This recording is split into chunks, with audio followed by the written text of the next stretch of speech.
गीता में अर्जुन को स्वयं भगवान कह रहे हैं कि उस परमेश्वर की शरण में जा, उसके लिए उन संतों के पास जा जो तत्वदर्शी हो।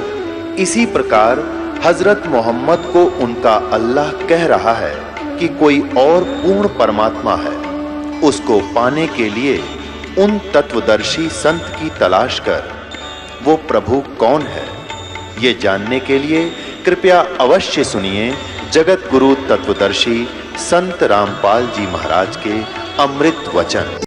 और कोई हमारे बच्चा ने हमारी साथ आंखों के सामने और काट दे और खा जावे और हमारी पार बसावा नहीं, तो हम क्या करेंगे? हम रोएंगे बैठकर। और वो टक्कर परमात्मा के टकराओगी जाके वो कनाहट, और उसका फिर रिएक्शन होकर और फिर उसका बहुत ज्यादा मार बना करती है। 5 वक्त नमाज गुजारें करें शाम को खूना, और बिना बंदगी बोक बनेंगे रहे जुनम जुना। जैसे आज बकरे को काट खाया, फिर कभी बकरा मनुष्य बनेगा, वही आत्मा वही रूह, और वो बनेगा, वो खाने वाला बनेगा बकरा, वो फिर उसको काट के खाएगा। रहोगे जुनम जुना, अदले बदले देने पड़ेंगे, ये यहाँ का नियम है।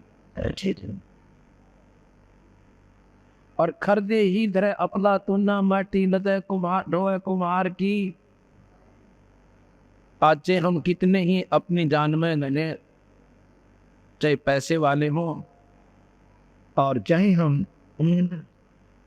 किसी प्रकार से अपने आप को सुखी मान रहे हैं, यदि परमात्मा का नाम नहीं लिया तो पशु दुनिया में जाना ही पड़ेगा।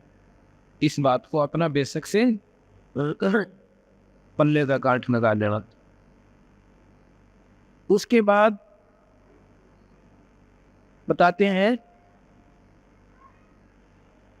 वेद पुराण शास्त्र पढ़ दे कथा कहें चितला के। वेद पुराण शास्त्र पढ़ते और कथा कहें चितला के। और गीता जी का सार सुनावे मीठी बात बना के।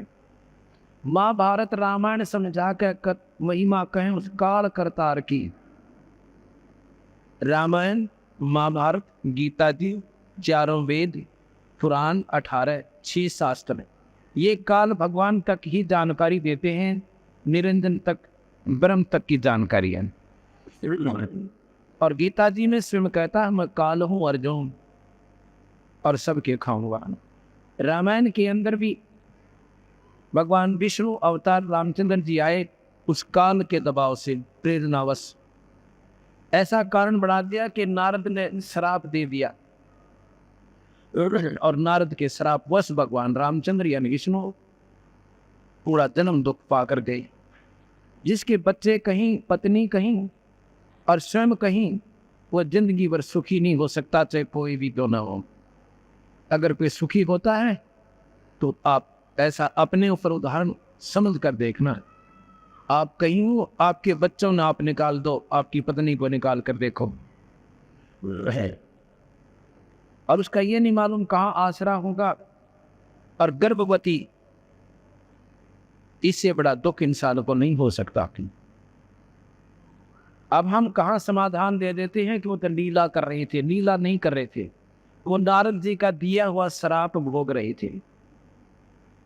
ये 3 ताप के अंतर्गत आता है। तुम कौन राम का जपते जापम, अर्थात मिटे ना तीनों तापम। इन भगवानों के अपने ही 3 ताप के अंतर्गत किसी ऋषि का रुष्ट हो जाना, उसको श्राप दे देना, वो ये काट उसको खत्म नहीं कर सकते, स्वयं भोगना पड़ता है।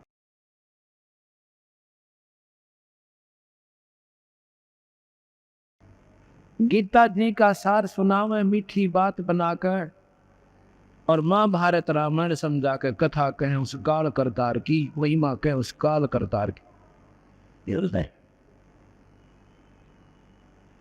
आपने गीता जी को सुना होगा, गीता एक अनमोल शास्त्र है इस ब्रह्मांड की।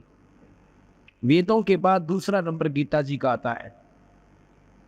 वेद वो श्रेष्ठ शास्त्र है जो ब्रह्म तक की पूर्ण जानकारी देते हैं, पर आज्ञा का बेरा कौन है। गीता जी भी ब्रह्म तक की उपासना साधना उसका प्रतिफल तक की जानकारी देती है। उस परम पिता परमात्मा का इशारा जरूर है, पर साधन पाने का नहीं है, विधि नहीं है।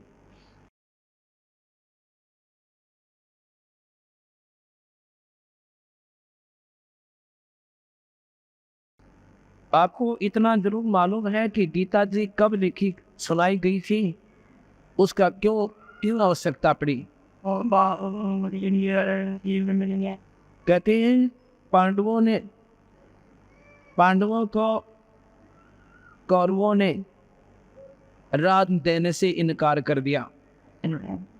अगर इसका मूल सुने ध्यान से, धृतराष्ट्र बड़े थे और पांडव छोटे थे। धृतराष्ट्र अंधा होने के कारण पांडव को राज दे दिया गया था अपने छोटे भाई ताई, जबकि परंपरागत ऐसा है कि बड़ा ही लड़का गद्दी पर बैठता है। लेकिन नेत्रहीन होने के कारण उसने अपने छोटे भैया को दे दिया कि तू राज कर। उसके बाद कौरवों ने, दुर्योधन जब सियाना हो गया, जब कहा कि हमारा राज हमें लौटा दो, ये हमारा अधिकार बनता है, उससे वो मुकर गए, अब नहीं देते। अब कहीं ढूंढना है। अब उन्होंने सोचा भी नो नहीं तेनो देखांगे। दुर्योधन उसको युधिष्ठिर को जुए में राजी कर लिया, जुआ खेलने खातर, और जुआ खिला लिया। जुए में सर्वराज को जीत लिया और द्रौपदी तक को जीत लिया। बताओ, बुद्धिहीन अपनी पत्नी को भी दांव पर लगा दिया। अरुण की हम कथा सुने, अरुण का आचरण देखे। कम से कम राज तो जिताया सो जिताया था, तब तो उठ के आ जानता। अपनी पत्नी भी दुए बुला दी। अब इन इतिहासों को हम पढ़ते हैं, इस पे बताओ कौन आचरण करे। अब उन्होंने जुए में जीत लिया। अब पांडव कहते हमें राज दो। ये क्या बात हुई भाई, जुए में दुनिया आ रहे से, फिर कौन दे उसने वापस। अब देखना इसके मूल को हम कहाँ अपने आप को सेटिस्फाई कर लिया, अपने आप को आधारित कर लिया भाई इन कौरवों का दोस्त था, पांडवों का कोई ना था। अब दोस्त तो यहाँ आप ही देख लेना किसका था। अब वो नाटकीय में हम कौन देते, हमने जुएम जीत रखा है। जुएम जीती हुई चीज ने कौन दे। आखिर में उनका झगड़ा होने लगा। भगवान कृष्ण ने कहा भाई झगड़ा ना करो दुर्योधन, इनको तू राज दे दे। वो कहने लगा जी राज नहीं दो, हमने जुएम जीत रखा है। क्यों दे दो राज, कि मैं खाला का घर से, और हमारा तो फंडामेंटल राइट है, तो हमारा जन्म सिद्ध अधिकार है। जब मेरे पिताजी राजगद्दी पर बैठे थे, बैठना चाहिए था। उन्होंने इंसानियत की कि पांडवों को, मेरे चाचा को कुछ दिनों के लिए राज दे दिया, ये तो अधिकारी बन बैठे। अब नहीं दो, अब तो हमने जुए में जीत लिया। नहीं आ गया भाई, देख लो तारी मर्जी है, सिटो भाई भाई से लड़ो मत ना। दूसरी बार फिर जाता है कि दुर्योधन कोई बात ना, गलती हो जाया करे, अरे भाई सन आपस में फैसला कर लो, लड़ाई अच्छी नहीं। फिर भी नहीं माना। मैं तीसरी बार जाकर कहते हैं दुर्योधन तू 5 गांव दे दे, बाकी मैं आप सुलट लूंगा, भाई इनका भी मन राज्य हो जाएगा। ये वैसे तो मान नहीं रहे, इन्होंने भी अभिमान पकड़ लिया, अहंकार मान लिया। तो 5 गांव दे दे और इनको मैं अपने आप मना देना। उसको भी मना कर लिया। फिर कहने लगा भाई देख लो थारी मर्जी, लड़ना अच्छी चीज तो होता नहीं, लड़ाई माड़ी चीजों से, इसमें ना जाने किसका सर्वनाश हो जाए। अगर मान ले दुर्योधन तुम ही हार जाते हो, फिर ये कभी जाएगा आपके हाथों से। कहने लगा दिस जाएगा तो चला जाएगा, पर ऐसे हम देखो ना। चलो भाई पांडवों को भी कहा भाई तुम टांडने दो की बात होगी, उनकी लड़ाई में दरिया है ना मानने जी, अगर ना हम तो जी लेंगे। अच्छा भाई, पर एक ख्यास करना, ना तो मैं हथियार उठाऊं है, एक तरफ मेरी सेना होगी एक तरफ मैं होगा, जौन साधन से न चाहिए वो ले लेंगे।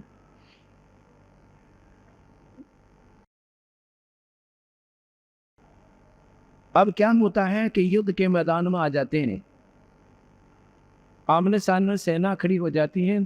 अर्जुन लड़ने अर्जुन ने अपना रथ दोनों सेनाओं के मध्य में खड़ा करवा दिया और देखने लग गया, तो वहां देखा अपने छोटे छोटे चाचे ताऊओं के लड़के, उनके लड़के हैं, अपने भतीजे और बहनों के बटेऊ रिश्तेदार, जिनके साथ रोज खेलने जाया करते थे, बैठा करते थे, मीठी मीठी बात बतलाया करते थे, उनको देख कर एकदम शर्मिंदा हो जाता है।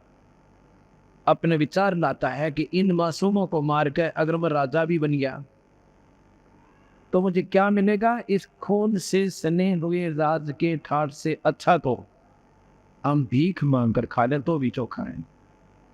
अपने मन में संकल्प करके रथ के पिछले हिस्से में बैठ जाते हैं।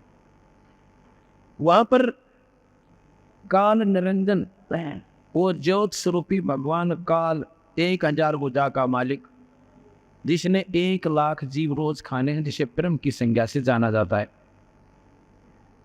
उसने देखा कि बात बिगड़ गई।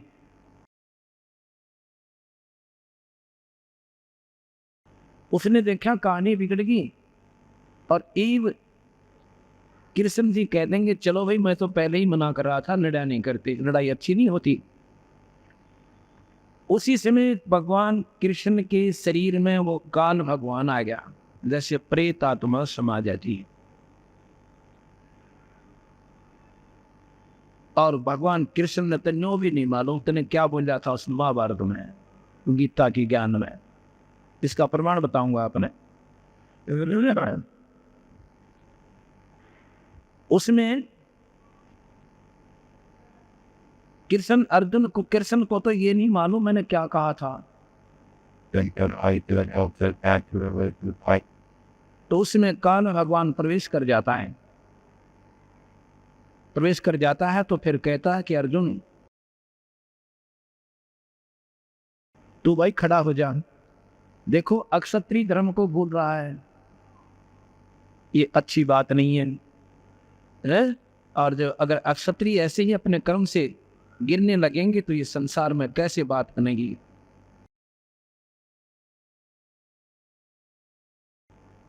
दूसरे कहता है कि भाई देख तेरे कोई पाप नहीं लगेगा, ये मैंने सारे मान रखे हैं, तू तो निमित्त निमित्त बनाना है, तुझे कोई पाप नहीं है।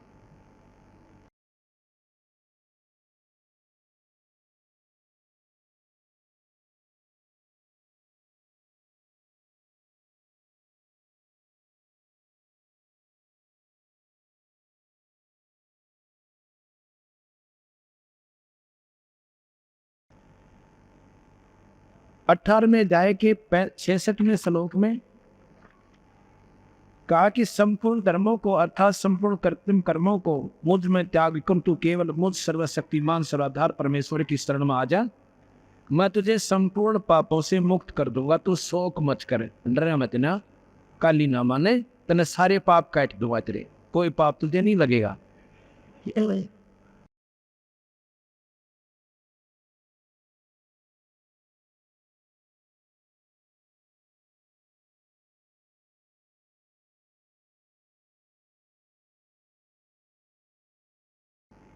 महाभारत शुरू हो जाता है।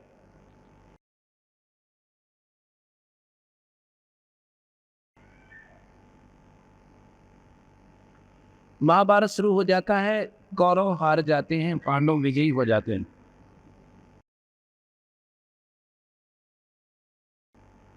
उसके बाद युधिष्ठिर को राजगद्दी पर बैठाना चाहते हैं, युधिष्ठिर राजगद्दी पर बैठने से मना कर देता है, कहता है क्यों नहीं बैठ रही। और कृष्ण जी कहते क्यों नहीं बैठते गद्दी पर, कि मैं कल सुबह सुबह और गंगा पे स्नान करने गया था, अपने, तो वहां देखा था मेरे कुल की औरतें, दुर्योधन और की रानियां, 101 भाइयों की पत्नियां और उनके मासूम बच्चे वहां पर रो रहे थे और बिलक रहे थे। उनकी जो कराहट थी रोने की, अब मेरे हृदय से उतर नहीं रही। ऐसे ऐसे करोड़ों बहन और भाई, ना जाने कितने मासूम बच्चे, उनकी पत्नियां कराहट माच रहा होगा जो युद्ध में मारे गए। उनकी बददुआ सारी मुझे लगेगी अगर मैं राजगद्दी पर बैठ जाए। मैं इस राधना कभी नहीं करूं। कृष्ण जी ने बहुत समझाया। आखिर मैंने बोला भाई एक काम करो, देखो राजा लोग ऐसे ही करते आए, एक यज्ञ करो, यज्ञ करने से तुम्हें पाप नहीं लगेंगे जो युद्ध में किए थे। एक एक साधारण यज्ञ करवाई, युधिष्ठिर गद्दी पर बैठ गया। कुछ दिनों के बाद क्या हुआ, युधिष्ठिर जी को बहुत बुरे बुरे स्वप्न आने शुरू हुए। स्वप्न में क्या देखता है कि कटी हुई सिर, बिना शीश के धड़, और ऐसे मेरे मकान में घुस रहे, और ना जाने कितनी बहनें विलाप कर रही हैं और अपने पतियों की लाशों के ऊपर अपनी चूड़ियां फोड़ रही हैं, अपनी मांग पूछ रही हैं, कोस रही हैं राजा को। गाय ये कोई सीमा की लड़ाई नहीं थी जिसमें वीर गति प्राप्त हो जाते। इधर 2 भाइयों का बंटवारा था और उस बंटवारे पर लठबदवार दुनिया मरवा दी।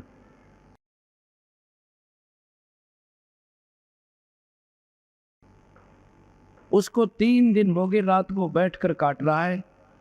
द्रौपदी रात को उठती है और देख रही है, पूछती है, कहती है आपको क्या हो गया? कहता कुछ नहीं हो गया, आप आराम करो।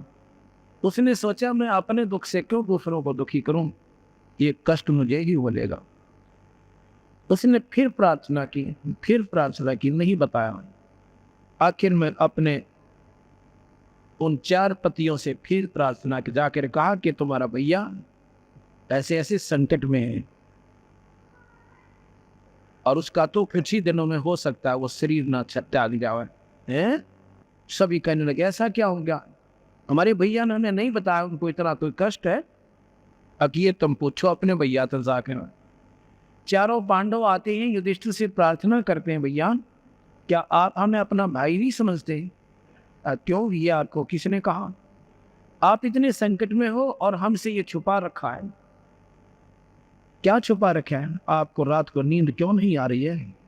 आपके ऊपर क्या आपत्ति है? कोई राजकीय संकट है, कोई राजनीतिक मामला है तो हमें बताइए, हम साथ हैं आपके। अपने दुख को दूसरे से बताने में हल्का हो जाता है, पर नहीं बताओगे तो भैया इसका मतलब आप हमें अपना भाई नहीं मानते।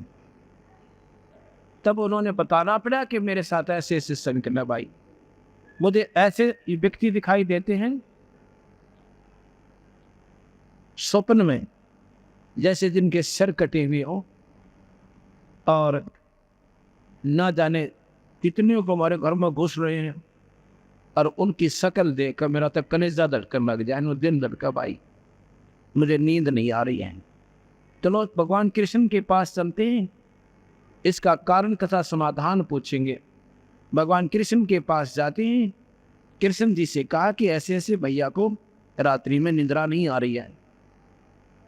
कृष्ण जी ने अपना सारा विचार लगा के बताया कि तुमने जो महाभारत में पाप किया, बंदूकघात किया, वो तुम्हें दुखदाई हो रहा। अब एक काम करो, तो समाधान बताइए। एक अश्वमेध यज्ञ करो, सारी पृथ्वी के जीवों को बुलाओ, सभी देवी देवताओं को आमंत्रित करो, सभी ऋषि और मुनियों को आमंत्रित करो, और एक शंख रख दो पंचजन्य, पंचायन भी बोलते हैं उसको, पंच आनंद। आनंद माने मुंह, 5 मुंह का शंख 137 स्टेज दबा कर न्यारी दिन से उस पर रख दीजिए। और जब ये शंख अपने आप बजेगा, कब बजेगा? जब कोई पूर्ण संत थी, और भाई पूर्ण परमात्मा का नुमाइंदा संत रोटी खा जाएगा। और भाई नो ना बेरा इन्हें सबको आमंत्रित करो, ना बेरा किस बेक में वो परमात्मा का प्यारा हम साजन। अब अर्जुन का एकदम माइंड में स्ट्राइक होता है कि भगवान तो गीता में कह रहे थे कि तुझे पाप नहीं लगेगा, और अब ये पाप हमारे ऊपर कितना है कि भाई कैसे हो गया।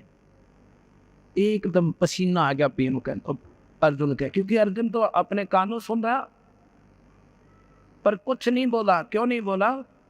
कि कहीं मेरे भाई के मन में ठेस ना पहुंच जा।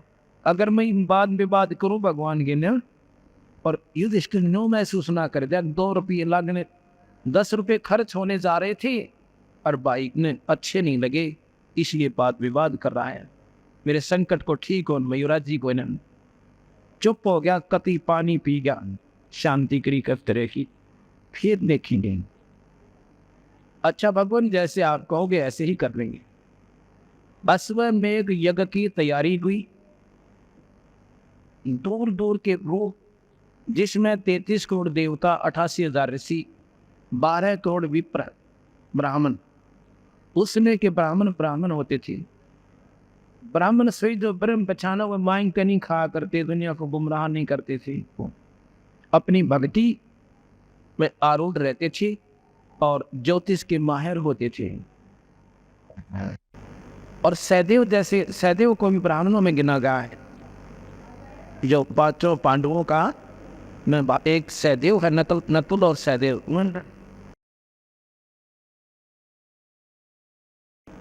और सभी को आमंत्रित किया गया। ब्रह्मा विष्णु महेश तीनों गुप्त रूप में आकर भोजन पागे किसी ब्राह्मण के रूप में। भगवान कृष्ण जी ने भी खाना खा लिया, परंतु शंख ने आवाज नहीं की। शंख नहीं बजा तो युधिष्ठिर कहने लगा, भगवान क्या कारण हो गया? सभी महापुरुषों ने खाना खा लिया और 3 लोक के मालिक आपने भी खा लिया और शंख फिर भी नहीं बजा। कृष्ण जी ने बोला थी, युधिष्ठिर कहने लगा, हम पापी ज्यादा हैं भगवान, उस महाभारत में हमने जुल्म कर रखा है, मुझे ही मालूम है। कितनी बहनें किस प्रकार अपना जीवन निर्वाह कर रही होंगी और किस प्रकार अपने पति ने रो रो कर, बालक भी रो रहे होंगे, उनकी आंसू बिना सूखी होंगी अभी तक, और हम इस राज का आनंद हो रहे। हमारी ये पूर्ण नहीं हो सकती, हम पापी ज्यादा हैं। कृष्ण बोला, भाई इतना तो है, और ये जितने महापुरुष बैठे हैं ना, ये मंडलेश्वर, इनमें कोई संत आत्मा को ना, ये भक्ति अधिकारी नहीं है, इनके पास कमाई नहीं है, ये तो मान बढ़ाई के भूखे हैं। एक सिद्धि पाले हैं और दुनिया के लाले हैं, और उसके आधार को हो भाई अगस्त ऋषि 7 समुद्र पी गया, उसका पाछा नहीं डाला एक दिन, फिर पी गया तो पी गया, तुमने के मैंने का पाछा निड़ियन। अब कभी विचार नहीं किया इस बात का। अब मैं तो लड्डू खाऊं और तुम मेरे का नहीं देखो, अब मैं लड्डू खावे देखा है, तुमने के मैंने कहा भाई मैं खाऊं, कहते तुम भी खाओ, इसी व्यवस्था करो, तुमने लड्डू मिले। या तो वो साधना तो करो तंगला में जाकर ऋषि क्रिया करते, उनके गुण जबता हम गावन, हम वो कर नहीं सकते, सूखे डोलों के पीटा क्यों भाई? हम ऐसी साधना करें जो घर बैठे कर सकते हैं, हम ऐसा रास्ता अपनाएं जो उनसे ज्यादा श्रेष्ठतम। आज मैं आपको कम से कम 5,000 प्रमाण दिखा सकता हूँ जिनके घर में वो शो कर दिया, और केवल एक नाम आशीर्वाद से भी हो सकता, पर हम आशीर्वाद से नहीं करते, हम इसको राम नाम पर जोड़ते हैं पहले, ताकि आने वाले और सदा के संकट कट जाए, 84 छूट जाए। वो ऐसे भी हमारे पास प्रमाण है, केवल हाथ रखने तो वो स्वस्थ हो गए, पर ये हम नहीं करते हैं। इधर मानचा हरसाना गांव है, और यहाँ पर हरसाना की एक बेबे भी बैठी हो, पट्टी बंधवारी इनके, इसका खुद भाई एक राज सिंह दिल्ली पुलिस के अंदर है। राज सिंह पुत्र रघुनाथ, गांव मालचा हरसाना, जिला सोनीपत में। और इतना तगड़ा लड़का, नौकती नौजवान, और इसकी भाभी ने नाम ले रखा उसकी पत्नी ने, और वो मानना कोई ना, चलो भाई। फिर उसको तकलीफ इसी होगी कि मेंटल हो गया, दोबारा का टक्कर मारा है, कदे तेन छिड़कन की सोचा, सुसाइड करना चाहो, कभी ऊपर तक कूदना चाहो तो मकान पर से। सिविल हॉस्पिटल सोनीपत ले गए, वो कहने के मेडिकल में ले जाओ, ये तो कभी पागल हो दिया, इसका कोई समाधान नहीं। और कम से कम 3 महीने का ट्रीटमेंट तो वह कंटिन्यूस है, उसके बाद देख लो। तो वो तो उसको नाम ले रही है उसकी पत्नी, वह बहन ने बोली देखो मेडिकल में ले गए, तो बोले दाखिल कराओ जल्दी इसको पे। फिर वो दूसरे ऑर्गेन थे इसके भाई, वो कहने लगे बालाजी ले चलना भूत बढ़ रहे से। और तो वह बोली देखो उन तक कितना मैं ले जान नहीं दूँ, तो मैंने मेडिकल में दाखिल कराना करा दीजिए, अगर कहीं जाना तो मैं अपने गुरु जी के पास ले जाऊँ। उसी दिन प्रवासी थी पूर्णिमा, उसको एक 3 व्हीलर करके ये छोटे वाला, और वो 5-6 दिन बैठकर ये न वो छोरी वाला बटे हुए ये या उसकी बहन का तो यहीं नजर में रहती, 5-6 जने, और वो उसकी पत्नी मेरे पास उसको बाहर बैठा कर आए कमरे, पुटिया थी एक छोटी सी उसमें। वो लड़की को मैंने पहचान लिया और तो मैं जानू नहीं था। कहने लगे माँ बेटू कर आई, अजी भगत जी कति पागल हो रहे हैं और मरण न हो रहे हैं, वो तो मरने वाले इसी हालत हो रही है। उसने नाम ले रखा ना जी, नाम तो मानता है कोई। मैं बोला अब एक पाठ भी करवाइए, अब कति हाँ नहीं बरता वकूफ़ का, उसको यहाँ लाओ, आप सत्कर मानना। और 5-6 दिन साथ में, अरे शायद यह भी हो गया, हाँ यह भी साथ में थी, यह बैठी रे। मेरे पास जब कुटिया में लाए, मैं बोला भाई क्या नाम है तेरा, सिर पे हाथ रखकर, अकराज सिंह, कि कहाँ का रहने वाला है, अगली मान 4 साना का। अच्छा भाई तू नाम ले ले तो ठीक हो जाएगा, नाम दे दो जी, एक पाठ भी करवाना, पाठ करवा दो, रख दो जी पाठ करना। मैं बोला तू कहीं उम्र न हो यार पागल है, तो बिल्कुल ठीक है। नो बोले जी यहाँ आकर हो गया, ये तो 3 व्हीलर में 5 जने पकड़ रहे थे, इतना तगड़ा 3 व्हीलर में भी नो करता होगा तो किधर रुक के मारता हो ना, तो आस पास सारे देख रहे थे क्योंकि हो रहा है मुंडा ठाडा छोरा 4-5 टन दो उठा ले जाओ, इतना तगड़ा है। उसके बाद आज 1.5 साल हो गया, उसने कोई तकलीफ, बोल सतगुरुदेव और नाम ले लिया। उसी मालचा के अंदर एक बहन है, उसका नाम तो मैं भूल गया, सतपाल के करते हैं, सतपाल के पिताजी यहाँ के नाम से है, सुनता नहीं, बताइए कोर्डिंग के नाम है, सतपाल के पिताजी का सरदारे, आया छोरी उड़ेगी, सतपाल पुत्र सरदारे। और सतपाल की पत्नी, उस लड़की का नाम है, वो मेरे मन से उतर गया, उसको 34 वर्ष से दमे की बीमारी थी, 40 साल की आयु है उसकी, 40-42 की। जो बोली जी मेरे घर वालों ने मेरी शादी करने से भी मना कर दिया था कि भाई इस लड़की ने कौन उठेगा, इस पर 10 कदम तक चला नहीं जाता।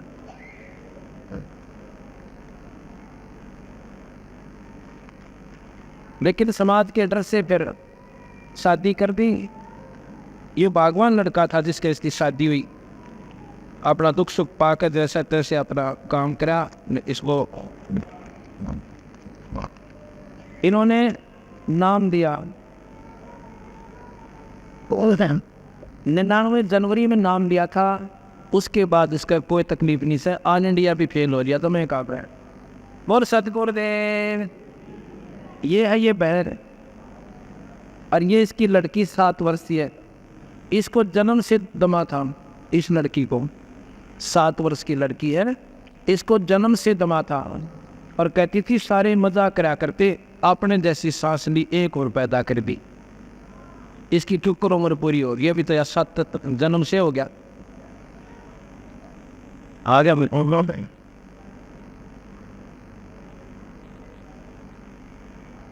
नवनी जी मैंने तो नाम लिया, नाम से ठीक होगी। और इस लड़के के सिर पे आपका हाथ ही रखवाया था। अब 1.5 साल इस लड़की तो हो गया, कोई तकलीफ नहीं है, कूदती आंदा है। बोल सतगुर दे।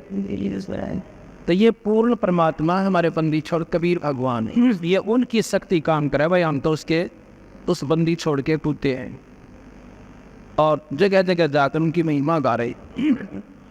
जिसके समझ में आ गई उसका बेड़ा पार से।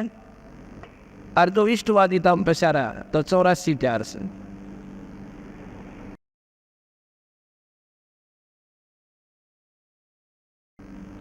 अब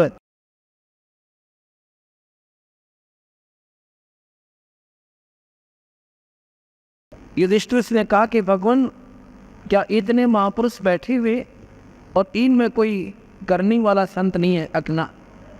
ये तो मान बड़ा ऐसा हूं सिद्धियां ने के ऊपर जीवरी। आपने सुना होगा कि भगवान कृष्ण ने एक कुब्जा का कुब ठीक कर दिया।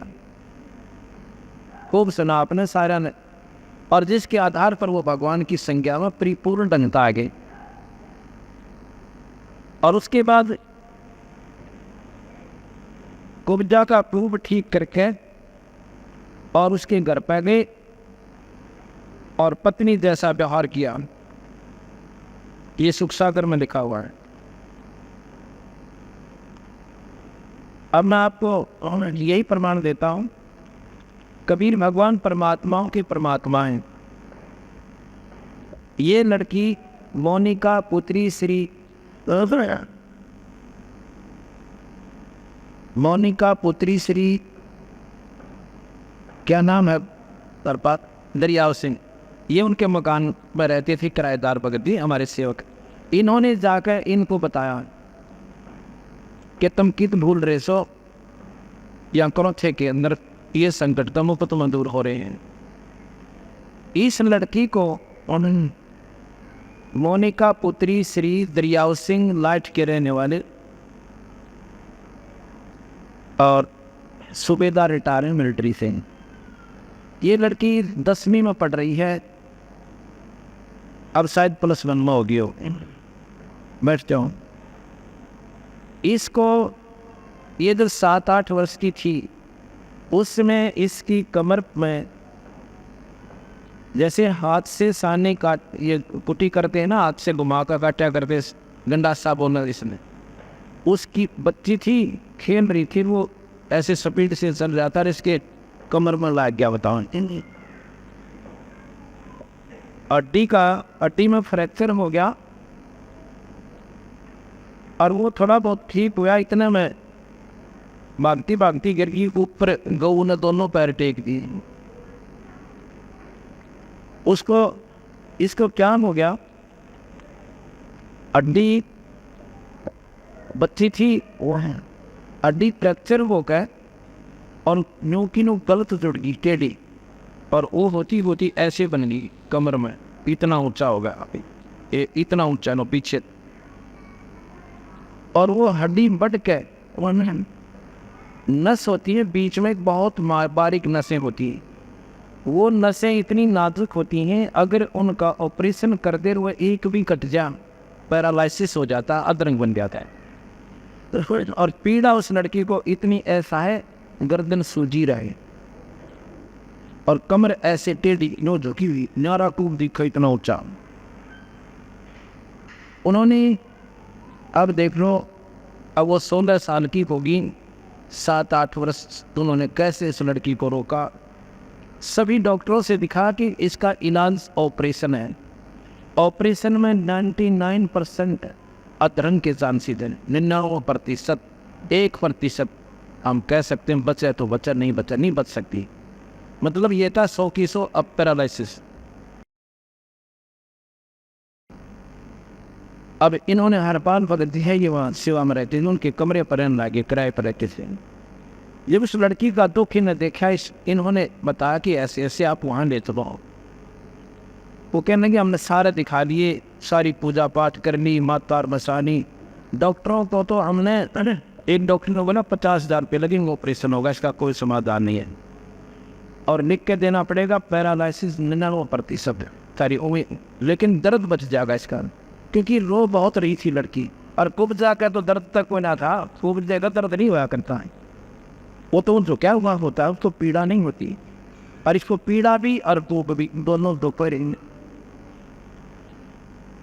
तो उसकी इस मोनिका की माँ ने नाम ले लिया। अब नाम से क्यों जोड़ते हैं, फिर काल से छूट जाओगे आप, परमात्मा की शरण में आ जाओगे कबीर साहब की, और आगे आने वाले आपकी कमाई बन जाएगी।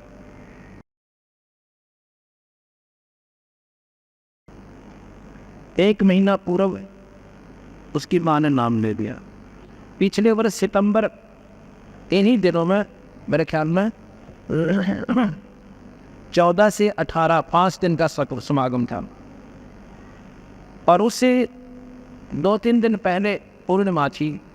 उस पूर्णिमा पर उस लड़की को भी नाम दिला दिया जिसको तकलीफ थी। मैंने नाम की सलाह देता हूँ सभी को, परमात्मा जो चाहे सो कर दे। नाम सब दुखों का दूर करने की दवाई होती है, और मोक्ष भी नाम से ही मिलेगा, मुक्ति भी नाम से ही होती है, अगर पूरे संसार पूरे परमात्मा का नाम ले जाओ।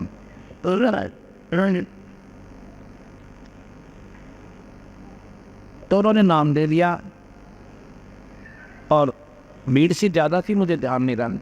फिर हम सत्संग कर रहे थे, 2-3 दिन के बाद वो लड़की रो रही, उसकी माँ रो रही, उसकी नानी रोए, एक उसकी बहन उससे बड़ी 2 साल बड़ी, वो भी रो रही हूँ। तो मैं बोला अभी क्या बात हो गया आपको, की बात से सच्ची बताओ क्या तकलीफ है। ऐसे एक धर्मशाला, वहाँ धर्मशाला में सत्संग करे, रोहतक रैया वाली धर्मशाला, काठमंडी रोहतक में। अभी वही किया था हमने 3 तारीख से 9 तारीख तक, सितंबर में ही, साल भर के बाद। उन्होंने बताया कि ये लड़की है जी, और इसको इतना दर्द हो रहा है, हम भी रोते हैं रात में बैठ के, लड़की भी घूम घूम कर समय काटती है।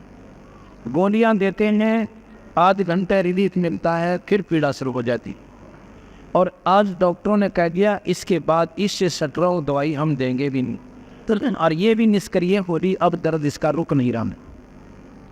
अब ये गोलियां काम नहीं करेंगी इस पर। अब बताओ के सारा और माता पिता ने ऑपरेशन कराएं तो अधरंग मारे, अधरंग मारी भी लड़की ने कौन उठे। पार से बारा दुख से विचार करे तो इंसान, पर हम डीठ हो लिए, हम इतना अपने तो हो जाता लागे, दूसरे के नहीं लागती। अब उस परिवार ने कोई सथा नहीं दिखा था।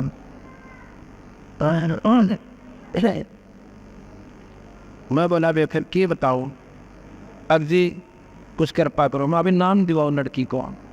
वो बोले जी नाम अभी ले लिया। कब लिया? 3रा दिन 4था दिन पहले करोथा का आश्रम में हम लेकर आए। तो मैं बोला बेटी नाम तो जपती है?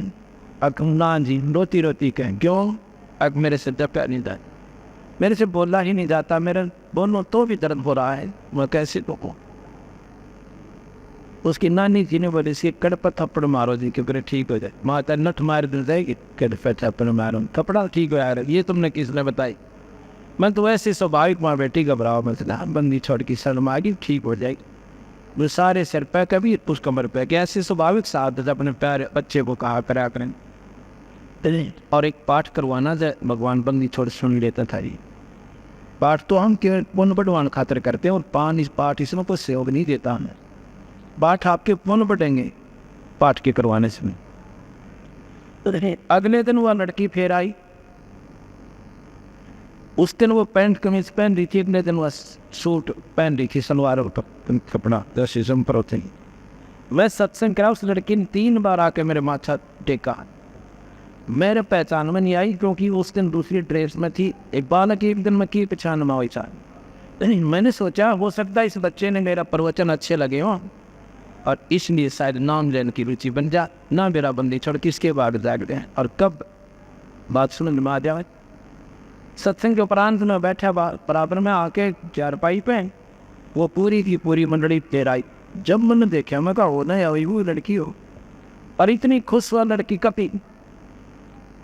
तो मैं कहने लगा ये वो काल वाली लड़की है क्या? अपनी वो ही है। अब क्या बना दिक्कत ही ठीक होगी, यहाँ से बाहर निकली थी, इसका कोई पीड़ा नहीं। बोल सतगुरुदेव। फिर पाठ कराया उसके पिताजी ने खुले दिल से। अब दूसरा पाठ अब फिर उन्होंने करवाया है 3-4 दिनों से उनको बोला का ऐसा। उसके बाद वह लड़की कति स्वस्थ है, कोई दवाई नहीं, कोई बूटी। नोटबंदी छोड़ कबीर साहब, ऐसी एक लड़की पूना के अंदर है, पर कितने गुण गाओ गिनती है कोई ना इस परमात्मा में। ये तो फ्री ऑफ कॉस्ट, ये तो हमारा उद्देश्य भी नहीं, ये तो अपने आप मालिक सारा दे देता है ताकि ये कांतन छूट के और इस पर पूर्ण परमात्मा की सदवा जाए। अब ये दृष्टि कह रहा है कि भगवान ये बैठे से मंडलेश्वर वशिष्ठ वाणी जैसी तोब 9 नाथ 84 सिद्ध, इनमें कोई करने वाला संत नहीं, अपना उस परमात्मा का उपासक नहीं है ये। और इनके बस का कोई नहीं था। अपनी ये सिद्धियाँ दिखाकर लोगों ने सुखदेव आकाश मोड़ कर आकर्षित कर रहा था, और मुक्ति तक का अंत नहीं है। नो बोला जी, उसके हृदय में यह बात समाई नहीं कि भगवान ये कैसे कह रहे हैं, इसे महापुरुष बैठे और ये इनमें कोई कमाई नहीं। नो बोला ये सारे कुत्ते बनेंगे और गधे बनेंगे। भगवान कृष्ण बोला ये 84 में जाएंगे जितने मंडलेश्वर तरह दिखाई दे रहे हैं ये दृष्टि। अब ये दृष्टि के ऊपर मानना भाई इन बात में कि भगवान आज परमात्मा कौन सा स्टेशन पकड़ रहे हैं भाई, पीछे मंडलेश्वर और अन्यों का ये पशु बनेंगे। जब देखा ना कि इसके गेटियों में बात या तले गई नहीं, अपनी दृष्टि दी दृष्टि को और पेन बोला देख, फिर उनकी तरफ ऐसे कर दिया। अब वो जितने 33 करोड़ देवता 88,000 ऋषि और 9 नाथ 84 सत, कोई तो सांप बना बैठा नो, और कोई मुर्गा बन रहा, कोई बकरासना को। अब देख पुत्र ये हालत से इनके अंत में कुछ दिन स्वर्ग जाएंगे, फिर नरक में जाएंगे और फिर इस दुनिया में चले जाएंगे। गरीबदास जी महाराज कहते हैं 33 पर तलब है, कोई बकरा कोई बोक, इन 33 करोड़ देवताओं के ऊपर भी काल की तलब है। एक बार स्वर्ग, फिर नरक, फिर 84 पूरा चक्कर है। ये दृष्टि से माथे हाथ लाकर बैठ गया महाराज जी, उल्टी ले लो अपनी लीला में। अब इनसे ऊपर और कौन महापुरुष है कि महापुरुष का तुमने बेर ऐसे ऐसे। दिल्ली के उत्तर पूर्व में एक सुदर्शन नाम का सुपच कहते थे छोटी जाति वाले, जैसे आजकल हरिजन कहते हैं। और भंगी वाल्मीकि जाति में, वाल्मीकि ये वो वाल्मीकि नहीं जिसने रामायण लिखी थी, वाल्मीकि जाति उसके बाद शुरू होती है। वाल्मीकि यानी भंगी जाति ने एक सुदर्शन नाम का सुपच है, सुपच जिसे हरिजन कहते। और भाई वो आवाज तुम्हारी यज्ञ पूर्ण हो है, कहने लगे जी उसको भी बुलाया तो होगा, फिर क्या कारण नहीं आया। कि भीम को कहा था कि उधर कोई महापुरुष हो, सबको आमंत्रित करके आना उस क्षेत्र में। उससे पूछते हैं वो किसको, उनको आमंत्रित करके आया कि नहीं आया। भीम बुलाया कि भी ऐसे ऐसे एक महापुरुष बता रहे हैं महाराज जी, कृष्ण भगवान, आपने उन्हें आमंत्रित नहीं किया। कहने लगे जी किया था, पर वो तो गलत बोल रही थी। क्या बोले? न्यू बोले कि मैं तुम्हारी यज्ञ का अन्न नहीं खाऊं, तुम तो महापापी हो, तुमने अपने भाई मार रखे, अपनी बहन विधवा कर रखी, फिर मैं कितने का सत्यानाश कर रखा, और उनके बालक रो रहे, आज तक भी उनके आंसू नहीं सूखी भीम, और तुम उस राज के ऊपर मौत मार रहे हो, तुम तक कुत्ते की दुनिया में जाओगे नहीं। और भगवान मैंने आपकी शर्म मानी ना, उन्हें टूट का हो। कृष्ण बोला भाई तेरी गलती से, तेने ऐसा तेरे मन में विचार भी कैसे आ गया महापुरुष के प्रति, इतना विचार भी तेरे लिए हानिकारक है, संतों को ऐसे नहीं कहते। तो जी क्या करूं कि चलो मेरे साथ। उन्होंने कहा कि जब चलूं, जब 100 अश्वमेध यज्ञ का फल मुझे दे दो, जब तुम्हारा अन्न खाऊं, ऐसे पाप। हमने कहा हम तो पहले दूसरे अश्वमेध तो पहले ही कर रहे हैं। कृष्ण जी बोला मेरे साथ चलो, 5 के 5, और दूसरी अड़े काट दे। 5 पांडव, छठे भगवान कृष्ण नंगे पैरा उस महापुरुष के दरबार पर झोपड़ी पर पहुंचे हैं। उसमें कबीर साहब वो पूर्ण परमात्मा सतपुरुष गरवा में नाम से द्वापर में आए थे, और उसमें इस महापुरुष ने केवल ये बात पकड़ी थी कबीर भगवान की है, और बाकी ने वेदान सर पर दरे ले गए। ओ फलाने वेद में नूर फराख्या, उसमें नूर फराख्या। लिख तो रखा पर वो सौदा की लिख रखा नहीं देखा करे तो है। ब्रह्म तक की जानकारी है इसमें। ओम मंत्र उसका मूल है। ओंकार है वेद को मूला, ओंकार में सब जग बोलिया। इस ओम मंत्र मूल दे हो। ओम आनंदी लहर है रंग भोरी हो। ये तो यहाँ इस ब्रह्मांड में वह स्वर्ग में मौज मचा देगा, यहाँ पर राजा हो जाएगा, फिर 84 मंत्र कुत्ते के दे। ये ओम मंत्र की अंतिम उपलब्धि।